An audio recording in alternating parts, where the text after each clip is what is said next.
I'm interested to know 2 memories, and we're not going to stick around here for long because there's so much more to talk about. But while we're here, what was, now you've been away from that experience, what's the strongest prevailing memory you have before One Direction started? Like, what's the sharpest, most vivid memory you have in your mind before your life was tipped upside down? Yeah, right. Before everything changed. Because it was so sudden. I mean, it was over the course of, 10 weeks, and all of a sudden that's it. You're not going home again. Yeah. I mean, probably like a birthday meal I had with some friends. I used to live next to a Chinese restaurant. And it was like my favorite restaurant. Right? So I used to come home from school every day and I'd get up to my bedroom, like open the window and stick my head out. To smell it. Woo! You know?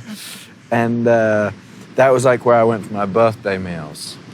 But I'd say probably the biggest stuff would probably be, there was a river, it's called the River Dane, where, everyone would go down in the summer and you'd buy those little disposable barbecues you used to take, and someone would be in charge of buying sausages and someone would have to buy the drinks. The tin foil barbecues used to put on the beach. Yeah, and you put them on the floor and then you try and squeeze somehow 12 sausages onto this tiny thing.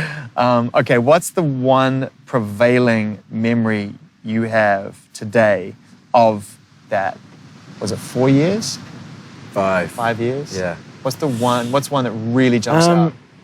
One of my favorite memories. I'll give you 2. The first one was when we'd just been formed as a band, there was a picture of us that had been taken from when we were at the show, someone's mum had taken it. And it was the first picture of us as the 5 of us. And we were staying at my stepdad's house. We were living in this little bungalow, all of us together, to practice, and we were just singing songs and basically just had a sleepover for 4 days, and everyone drove down, and there's a tiny little newsagents down the street, and we'd heard this picture was being put in the paper. So we were like, oh, we're gonna be in the paper. That's crazy.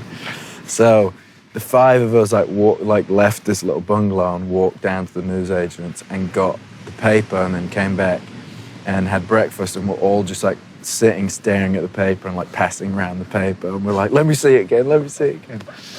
And I don't know, I guess just because we just didn't know what was gonna happen. It's a timeless image. That's a timeless image. We were so happy about it. That first real piece of recognition when you realize that it's not a controlled environment anymore, people that you don't know down the street can actually take a look at you or hear you, that's still, without a doubt, a life-changing moment for every artist I've ever spoken to. Yeah, because it only happens one time too.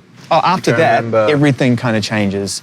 Yeah, because we were watching X Factor my family, we were at my cousin's house the day that my audition went on air.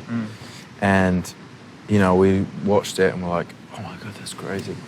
And then we're driving home and we go to a petrol station to stop off and fill up. And I'm in the petrol station and this guy goes, were you just on X Factor? And I was like,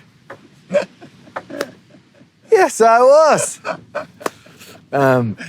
But yeah, I'd say that. And then the other one, I guess, once the band had really started, was we were in Sweden recording What Makes You Beautiful in the studio. Someone came up into the room and was like, there's 2 girls outside. And we were like, why? And they're like, looking for you. And we were all just like, but we're in Sweden. So that was another. It's super innocent. Same, yeah. Yeah, and I mean that was kind of thing oh my God, that's so crazy. We're in Sweden. How?